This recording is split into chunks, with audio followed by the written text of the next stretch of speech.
मुस्कुरा लीजिए। दोस्तों, आपको मैं एक बार फिर से एक मस्त हास्य कॉमेडी की तरह जो आपको मुस्कुराने पर मजबूर कर सकता है, ऐसा एक बहुत ही अच्छा कहानी सुनाने जा रहा हूँ। दोस्तों, दो भाई थे, एक की उम्र 8 साल, दूसरे की 10 साल। दोनों बड़े ही शरारती थे। उनकी शैतानियों से पूरा मोहल्ला तंग आया हुआ था। माता पिता रात दिन इसी चिंता में डूबे रहते थे कि आज पता नहीं वो दोनों क्या करेंगे। एक दिन गांव में एक साधु आया। लोगों का कहना था कि बड़े ही पहुंचे हुए महात्मा हैं, जिसको आशीर्वाद दे दे उसका कल्याण हो जाए। पड़ोसन ने बच्चों की माँ को सलाह दी कि तुम अपने बच्चों को इन साधु के पास ले जाओ, शायद उनके आशीर्वाद से उनकी बुद्धि कुछ ठीक हो जाए। माँ को पड़ोसन की बात ठीक लगी। पड़ोसन ने यह भी कहा कि दोनों को एक साथ मत ले जाना, नहीं तो क्या पता दोनों मिलकर वहीं कुछ शरारत कर दें और साधु नाराज हो जाए।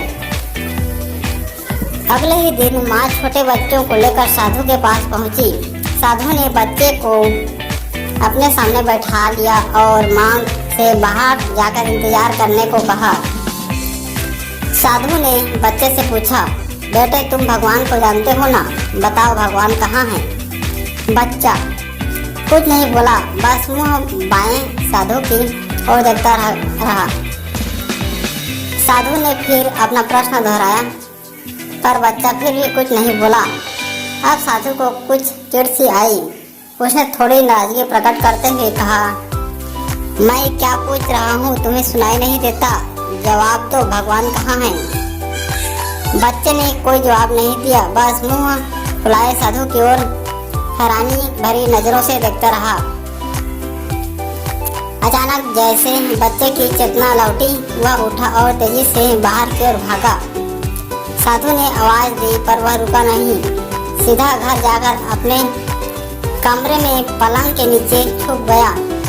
बड़ा भाई जो घर पर ही था ने उसे छुपते हुए देखा तो पूछा, क्या हुआ, छुप क्यों रहे हो? भैया तुम भी जल्दी से कहीं छुप जाओ, बच्चे ने घबराते हुए स्वर में कहा। पर हुआ क्या? बड़े भाई ने भी पलंग के नीचे घुसने की कोशिश करते हुए पूछा, अब की बार हम बहुत बड़ी मुसीबत में फंस गए हैं। भगवान कहीं गुम हो गया है और लोग समझ रहे हैं कि इसमें हमारा हाथ है। क्या बात है?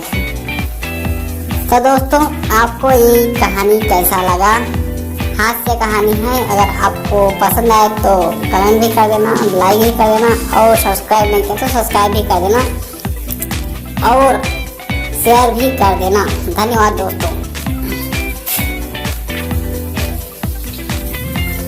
तो चलिए वीडियो को यहीं पर एंड करते हैं।